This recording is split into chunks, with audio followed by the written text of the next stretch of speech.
Hi everyone, welcome to Crochet Mom. I am Subi. ഇന്ന് ഞാൻ നിങ്ങൾക്ക് കാണിക്കാൻ പോകുന്നത് ഒരു പ്ലഷ് ചെയ്യാൻ വെച്ചിട്ടുള്ള റബ്ബർ ഡക്കിനെയാണ്. ഇതിന് ഞാൻ രണ്ട് കളറുള്ള പ്ലഷ് ചെയ്യാൻ എടുത്തിട്ടുണ്ട്, വൈറ്റ് ആൻഡ് റെഡ്. രണ്ടും 100 ഗ്രാമിൻ്റെ വെച്ചിട്ടുള്ളതാണ് എടുത്തിട്ടുള്ളത്. നമുക്ക് ഡക്കിൻ്റെ ഉള്ളിൽ ഫില്ല് ചെയ്യാൻ വേണ്ടിയിട്ട് കോട്ടൺ ആവശ്യമാണ്, സിസേഴ്സ് ആവശ്യമാണ്, സ്യൂച്ച് ചെയ്യാൻ പ്ലാസ്റ്റിക്കിൻ്റെ ഒരു സൂചിയാണ് എടുത്തിട്ടുള്ളത്. ഡക്കിൻ്റെ ഐസിന് വേണ്ടിയിട്ട് 2 ഐസ് എടുത്തിട്ടുണ്ട്. ബാക്കിൽ ബട്ടണുള്ള ഐസാണ് ഞാൻ യൂസ് ചെയ്യുന്നത്. പിന്നെ 4.5 mm ഒരു ഹുക്കാണ് യൂസ് ചെയ്യുന്നത്. ഓക്കെ, ഇത്രയും കാര്യങ്ങളാണ് നമുക്ക് ആവശ്യമുള്ളത്. നമ്മൾ സ്റ്റാർട്ട് ചെയ്യുന്നത് മാജിക് റിങ് ഇട്ടിട്ടാണ് നമ്മൾ സ്റ്റാർട്ട് ചെയ്യാനായിട്ട് പോകുന്നത്. മാജിക് റിങ് ഇടാൻ അറിയാത്തവർക്ക് വേണ്ടി അതിൻ്റെ ഞാൻ സ്പെഷ്യൽ ട്യൂട്ടോറിയൽ വീഡിയോ വേറെ ഇടുന്നതായിരിക്കും. എല്ലാവരും അത് പോയി ഒന്ന് കാണണം. ഓക്കെ, ഈ ചെയ്യുന്നത് പോലെ നോക്കി ചെയ്താലും നമുക്കത് മനസ്സിലാവും എങ്ങനെയാണെന്നുള്ളത്. ഇപ്പോൾ നമുക്കൊരു റൗണ്ട് ഷേപ്പിൽ ഒരു ഹോള് കിട്ടി. അതിനാണ് നമ്മൾ മാജിക് റിങ് എന്ന് പറയുന്നത്. ഇതിനകത്താണ് നമ്മളിനി വർക്ക് ചെയ്യാൻ പോകുന്നത്. ഈ മാജിക് റിങ്ങിനകത്ത് നമ്മൾ 8 സിംഗിൾ ക്രോഷയാണ് ചെയ്യുന്നത്. 8 സിംഗിൾ ക്രോഷയാണ് ചെയ്യുന്നത്. ഇത് നമ്മൾ എത്ര എണ്ണം ചെയ്തു എന്നുള്ളത് നമുക്ക് എണ്ണി നോക്കാൻ ഭയങ്കര ബുദ്ധിമുട്ടായിരിക്കും. സാധാരണ യാൺ പോലെയല്ല, പ്ലഷ് ചെയ്യാനാവുമ്പോൾ നമുക്കതിങ്ങനെ ഒരു പഞ്ഞിക്കെട്ട് പോലെ ഇരിക്കും. നമ്മൾ എത്ര സ്റ്റിച്ച് ചെയ്താലും നമുക്ക് പെട്ടെന്ന് എണ്ണി എടുക്കാൻ പറ്റില്ല. സോ നമ്മൾ ഓരോ സിംഗിൾ ക്രോഷേ ചെയ്യുമ്പോഴും 1, 2 പറഞ്ഞ് എണ്ണി തന്നെ ചെയ്യുന്നതായിരിക്കും നല്ലതായിട്ട് വരുന്നത്. സ്റ്റിച്ച് മാർക്ക് യൂസ് ചെയ്യേണ്ടടുത്ത് സ്റ്റിച്ച് മാർക്ക് ഉപയോഗിച്ച് ചെയ്യേണ്ടിട്ടുണ്ടെങ്കിൽ കറക്റ്റായിട്ട് എണ്ണം തട്ടാതെ ചെയ്യാൻ പറ്റും. ഓക്കെ, ഇപ്പോൾ എനിക്ക് 8 സിംഗിൾ ക്രോഷേ ആയിട്ടുണ്ട്. ഇപ്പോൾ നമുക്ക് ഒരു ഹോൾ അവിടെ ഉണ്ട്, അത് നമുക്ക് ക്ലോസ് ചെയ്യണം. അപ്പോൾ അറ്റത്ത് ഉള്ള നൂല് പിടിച്ച് വലിക്കുക. അതായത് നമ്മൾ സ്റ്റാർട്ട് ചെയ്യുമ്പോൾ ഉണ്ടായിരുന്ന യാൺ പിടിച്ച് പതുക്കെ വലിക്കണം, ഉറക്കെ വലിക്കരുത്. ഞാനിവിടെ ഉറക്കെ വലിച്ചപ്പോൾ അതിനൊരു കഷ്ണം പൊട്ടി പോരൊക്കെ ചെയ്തിട്ടുണ്ട്. പ്ലഷ് യാണാവുമ്പോൾ അങ്ങനെ പൊട്ടി പോരാനുള്ള സാധ്യതയുണ്ട്. അപ്പോൾ അതുകൊണ്ട് നോക്കിയിട്ടാണ് ചെയ്യേണ്ടത്. ഇങ്ങനെ വലിച്ചു കഴിഞ്ഞിട്ടുണ്ടെങ്കിൽ നമ്മൾ എവിടെയാണോ സ്റ്റാർട്ട് ചെയ്ത ആദ്യത്തെ സ്റ്റിച്ച്, ആ സ്റ്റിച്ചിൽ കൂടെ ഹുക്ക് കടത്തി ഒരു സ്ലിപ്പ് സ്റ്റിച്ച് ഇടേണ്ടതാണ്. ഒരു സ്ലിപ്പ് സ്റ്റിച്ച് ഇട്ടു. ഇപ്പോൾ നമുക്ക് നല്ല പെർഫെക്റ്റ് ആയിട്ടുള്ള ഒരു റൗണ്ട് ആയിട്ടുള്ള കിട്ടിയിട്ടുണ്ട്. നടുവിൽ ഹോളൊന്നുമില്ല, എല്ലാം മടഞ്ഞു പോയിട്ടുണ്ട്. ഓക്കെ, ഇനി നമുക്ക് ഇൻക്രീസ് ആണ് വേണ്ടത്. 8 ഇൻക്രീസ്. ഓൾറെഡി നമ്മൾ 8 സിംഗിൾ ക്രോഷയാണ് ചെയ്തിട്ടുള്ളത്. ഇൻക്രീസ് എന്ന് പറഞ്ഞിട്ടുണ്ടെങ്കിൽ ഓരോ സ്റ്റിച്ചിൻ്റെ ഉള്ളിലും ഈ 2 സിംഗിൾ ക്രോഷ വീതം വെച്ചിട്ടാണ് നമ്മൾ ചെയ്യുന്നത്. അപ്പോൾ നമുക്ക് ഓൾറെഡി 8 സ്റ്റിച്ചസ് ഉണ്ട്. ഓരോന്നിലും നമ്മൾ ഈ 2 എണ്ണം വെച്ചിട്ടാണ് ചെയ്യാൻ പോകുന്നത്. അങ്ങനെ എൻഡിലേക്ക് എത്തുമ്പോൾ നമുക്ക് 16 സിംഗിൾ ക്രോഷ അല്ലെങ്കിൽ 16 സ്റ്റിച്ചസ് നമുക്കവിടെ അവൈലബിൾ ആയിട്ട് കിട്ടും. എപ്പോഴും ശ്രദ്ധിക്കുക, നമ്മൾ സ്റ്റിച്ച് മാർക്ക് എന്തായാലും യൂസ് ചെയ്യുക. കാരണം ഇതിൽ നമുക്ക് അല്ലെങ്കിൽ നമുക്ക് എണ്ണി ചെയ്യാം. എണ്ണി ചെയ്യുമ്പോൾ നമുക്ക് ചിലപ്പോൾ ഒരു ബുദ്ധിമുട്ട് തോന്നും. അതിന് നല്ലത് സ്റ്റിച്ച് മാർക്കാണ്. അതുകൊണ്ടെന്നുണ്ടെങ്കിൽ നമുക്ക് കറക്റ്റായിട്ട് എവിടെ എത്തുന്നു എന്നുള്ളത് അറിയാനായിട്ട് സാധിക്കും. അപ്പോൾ നമുക്കൊരു 16 സിംഗിൾ ക്രോഷേ ചെയ്തു. 16 സ്റ്റിച്ചസ് ഇപ്പോൾ നമുക്ക് കിട്ടിയിട്ടുണ്ട്. എൻഡാവുമ്പോൾ നമ്മൾ അതിൽ നിന്ന് അടുത്ത സ്റ്റിച്ചിൽ കൂടെ ഒരു സ്ലിപ്പ് സ്റ്റിച്ച് ഇടാം. ഇനി അടുത്തതെന്ന് പറയുന്നത് ഒരു സിംഗിൾ ക്രോഷയും ഒരു ഇൻക്രീസുമാണ് ചെയ്യേണ്ടത്. അതായത് നമുക്ക് ആദ്യത്തെ സ്റ്റിച്ചിൽ ഒരു സിംഗിൾ ക്രോഷേ, രണ്ടാമത്തെ സ്റ്റിച്ചിൽ 2 സിംഗിൾ ക്രോഷേ. ആദ്യം ഒരു സിംഗിൾ ക്രോഷേ, രണ്ടാമത്തേൽ 2 സിംഗിൾ ക്രോഷേ വീതം വെച്ചിട്ടാണ് ചെയ്യുന്നത്. ഓക്കെ, അപ്പോൾ നമുക്ക് 16 സ്റ്റിച്ചസ് ഉണ്ട്. അതിനകത്ത് അങ്ങനെ ചെയ്ത് വരുമ്പോൾ നമുക്ക് ഒരു 8 സ്റ്റിച്ച് എക്സ്ട്രാ ആയിട്ട് വരും. അപ്പോൾ 24 സ്റ്റിച്ചസ് വരും.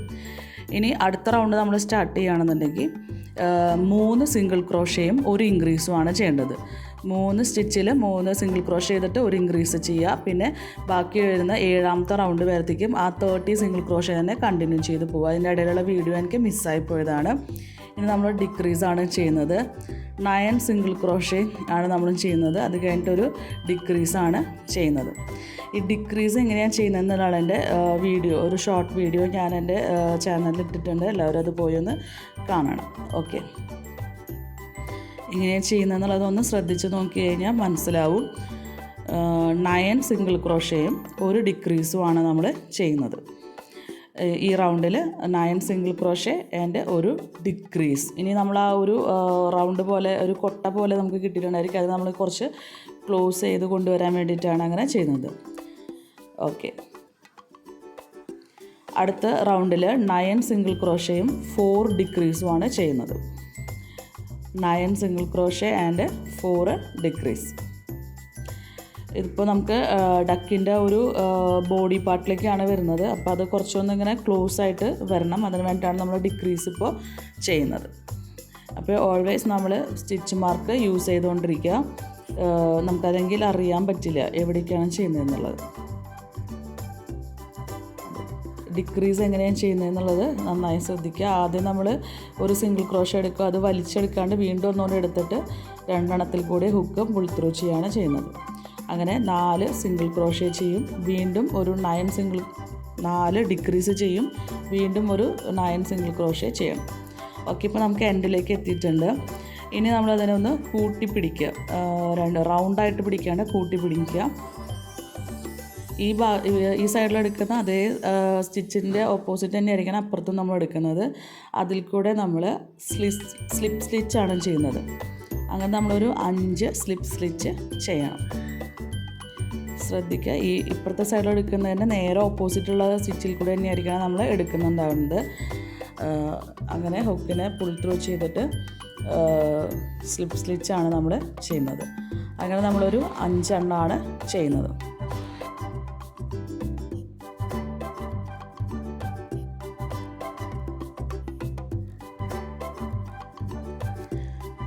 അഞ്ച് സ്ലിപ്പ് സ്റ്റിച്ച് ഇപ്പം ആയിട്ടുണ്ട്.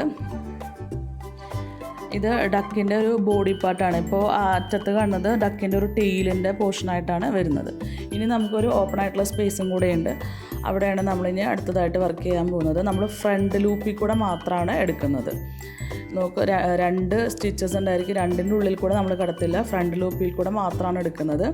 അതും ഇൻക്രീസാണ് നമ്മൾ ചെയ്യുന്നത് കേട്ടോ.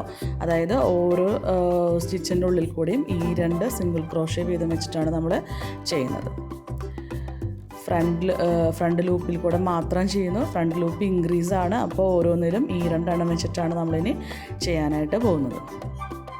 ബാക്കി അവിടെ എത്ര റൗണ്ട് കംപ്ലീറ്റ് ആവാനായിട്ട് എത്ര സ്റ്റിച്ചസ് ഉണ്ടോ ഓരോന്നിലും നമ്മൾ അങ്ങനെ തന്നെയാണ് ചെയ്യുന്നത്. അപ്പോൾ നമുക്കൊരു 20 സിംഗിൾ ക്രോഷാണ് അവിടെ അവൈലബിൾ ആവുന്നത്. ഇനി ഇതിപ്പോൾ 11ാമത്തെ റൗണ്ടാണ്. ഇനി 13ാമത്തെ റൗണ്ട് വരത്തേക്കും നമ്മൾ ഈ 20 സിംഗിൾ ക്രോഷേ ഇതുപോലെ തന്നെ അതിൻ്റെ മേലെ ചെയ്തു പോവാം. അതായത് ഇൻക്രീസ് അല്ല, ഓൾറെഡി ആദ്യത്തെ റൗണ്ടിൽ നമ്മൾ ഇൻക്രീസാണ് ചെയ്തത്. അപ്പോൾ നമുക്ക് 20 സ്റ്റിച്ചസ് അവിടെ ലഭിക്കും. ഇനി അതിനകത്ത് ഒരു 2 തവണ കൂടി നമ്മൾ 2 റൗണ്ട് കൂടി ഈ 20 സിംഗിൾ ക്രോഷയിൽ സ്റ്റിച്ചസ് ചെയ്യാം. ഇപ്പോൾ കുറച്ചുകൂടി അതിൻ്റെ ഹെഡിൻ്റെ പോർഷൻ ആയിട്ടുണ്ട്. ഇനി നമ്മളൊരു സൈസ് 2 സൈഡും ഒരുപോലെ നോക്കിയിട്ട് അതിൻ്റെ ഐസ് അവിടെ ഫിറ്റ് ചെയ്ത് കൊടുക്കുക. അതായത് ഞാനിപ്പോൾ എടുത്തിട്ടുള്ളത് നടുവിൽ നിന്ന് 2 സൈഡിലേക്ക് ഓരോ 3 സ്റ്റിച്ചസിൻ്റെ ഗ്യാപ്പ് എടുത്തിട്ടാണ് ഇട്ടിട്ടുള്ളത്. ഇനി നമുക്കതിൻ്റെ ബീക്കാണ് ചെയ്യാനുള്ളത്. അതിന് ഞാൻ റെഡാണ് എടുത്തിട്ടുള്ളത്. മാജിക് റിങ് ഇടുന്നു. അതിനകത്ത് നമ്മൾ ഒരു 5 സിംഗിൾ ക്രോഷയാണ് ചെയ്തിട്ടുള്ളത്. ഒരുപാട് വലിച്ച് ടൈറ്റാക്കി ഹോൾ അടയ്ക്കൊന്നും വേണ്ട. അല്ലാണ്ട് തന്നെ 5 സിംഗിൾ ക്രോഷ ഇട്ട് കഴിഞ്ഞാൽ നൂല് വലിച്ചെടുത്ത് അതിനെ കട്ട് ചെയ്തിട്ട് എടുക്കുകയാണ് ചെയ്യുന്നത്. ഇനി നമ്മൾ ആ നടുവിലുള്ള ഭാഗത്താണ് ബീക്ക് ഫിറ്റ് ചെയ്യാൻ പോകുന്നത്. അപ്പോൾ സൂചിയിൽ യാണ് കോർത്ത് 2 അറ്റവും കൂടി കോർത്തിട്ട് ഉള്ളിലേക്ക് വലിച്ചെടുത്താൽ മതി.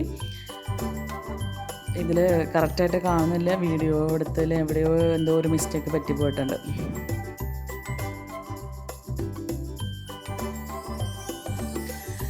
നമ്മളിപ്പോൾ റെഡ് ചെയ്തതിൻ്റെ 2 അറ്റത്തും ഓരോ നൂലുകളുണ്ടായിരിക്കും. നീളത്തിലുള്ള ടെയിൽ പോലെ എടുക്കുന്നതായിരിക്കും. 2 ഭാഗവും നമ്മൾ സൂചിയിൽ കോർത്തിട്ട് ഉള്ളിലേക്ക് വലിച്ചെടുക്കുകയാണ് ചെയ്യുന്നത്. എന്നിട്ട് ഉള്ളിൽ ഒരു കെട്ടൊക്കെ ഇട്ട് അതിനെ സെക്യൂറാക്കി അവിടെ വയ്ക്കുക.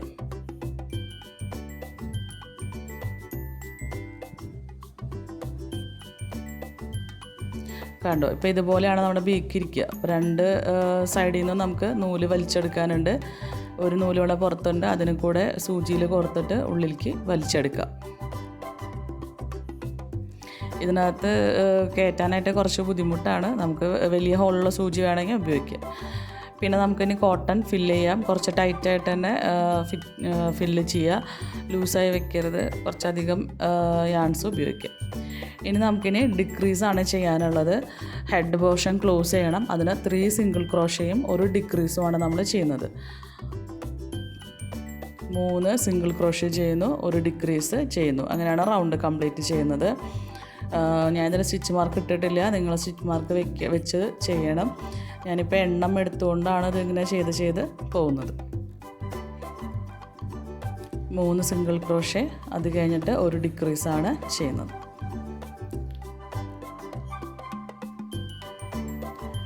ഓക്കെ,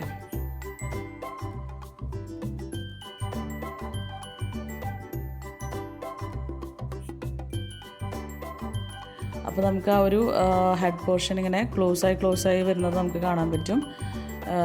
അത് ഈ റൗണ്ട് കംപ്ലീറ്റ് ആയി കഴിഞ്ഞാൽ പിന്നെ ബാക്കിയുള്ളതിലെല്ലാം നമുക്ക് ഡിക്രീസ് തന്നെയാണ് ചെയ്യാനുള്ളത് കേട്ടോ. ഇതിന് ക്ലോസ് ചെയ്യാനുള്ള ഒരു വഴി ഡിക്രീസ് ചെയ്യാന്നുള്ളതാണ്.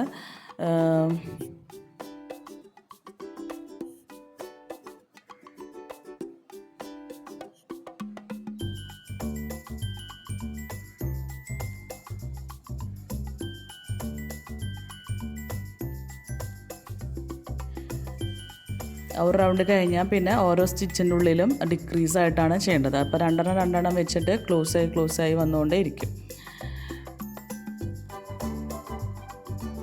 എത്ര നമ്മൾ ചെയ്ത് വന്നാലും അവസാനം ഒരു ചെറിയൊരു ഹോളും കൂടി നമുക്ക് അടയ്ക്കാൻ ബാക്കിയായിട്ട് എപ്പോഴും വരാറുണ്ട്. ആ ഒരു ഭാഗത്ത് എത്തിക്കഴിഞ്ഞാൽ നമ്മൾ ഹുക്കിനെ പുറത്തേക്ക് എടുക്കാം. കണ്ടോ, ഇങ്ങനെ അടച്ചാലിപ്പോൾ കണ്ടോ, ബാക്കി 8 സിംഗിൾ ക്രോഷയാണ് ചെയ്യുന്നത്. അതായത് ഇത് കുറച്ച് നേരത്തെ ഇടേണ്ടതായിരുന്നു. ഇനി നമ്മൾ യാണൊന്ന് കട്ട് ചെയ്യുക, എന്നിട്ട് സൂചിയിൽ കോർത്തിട്ട് ഓരോ സ്റ്റിച്ചിൻ്റെ ഉള്ളിൽ കൂടെയും നമുക്ക് തുന്നി എടുക്കാവുന്നതാണ്. കുറച്ചൊന്ന് വലിച്ച് ചെയ്ത് കഴിഞ്ഞിട്ടുണ്ടെങ്കിൽ ആ ഹോള് നമുക്ക് അടഞ്ഞ് വരും. അത് കഴിഞ്ഞാൽ സൂചി അതിൻ്റെ ഉള്ളിൽ കൂടെ കടത്തി ഉള്ളിൽ നമുക്ക് എവിടെയെങ്കിലും ഒന്ന് സെക്യൂറായിട്ട് വെക്കണം. ഒരു സ്ഥലത്തേക്ക് മാത്രമാക്കി വെച്ചാൽ പറ്റില്ല. അതെങ്കിലും ചിലപ്പോൾ അതിൻ്റെ ഉള്ളിൽ നിന്ന് ഊരിപ്പോരും. അതുകൊണ്ട് അങ്ങോട്ടും ഇങ്ങോട്ടൊക്കെ ആക്കിയിട്ടൊന്ന് ഉള്ളിലേക്ക് സെക്യൂർഡാക്കി വെക്കുക. ഇതുപോലെ ഒന്ന് വലിച്ച് വയ്ക്കുക. അത് കഴിഞ്ഞിട്ടും നീളത്തിലുള്ള യാണെന്നുണ്ടെങ്കിൽ നമുക്കതിനെ കട്ട് ചെയ്തിട്ട് കളയാം. ഇപ്പോൾ തന്നെ നോക്കിയപ്പോൾ നമുക്ക് നമ്മുടെ ഡക്ലിങ്ങിൻ്റെ എല്ലാം കംപ്ലീറ്റ് ആയിട്ടുണ്ട്. കാണാൻ നല്ല ഭംഗിയായിട്ടുണ്ട്.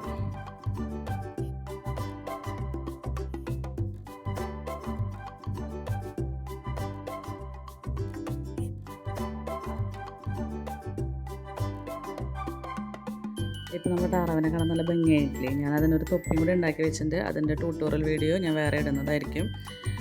Thank you for watching. എല്ലാവരും ഇത് ഉണ്ടാക്കി നോക്കണം, എന്നെ സബ്സ്ക്രൈബ് ചെയ്യണം. Thank you.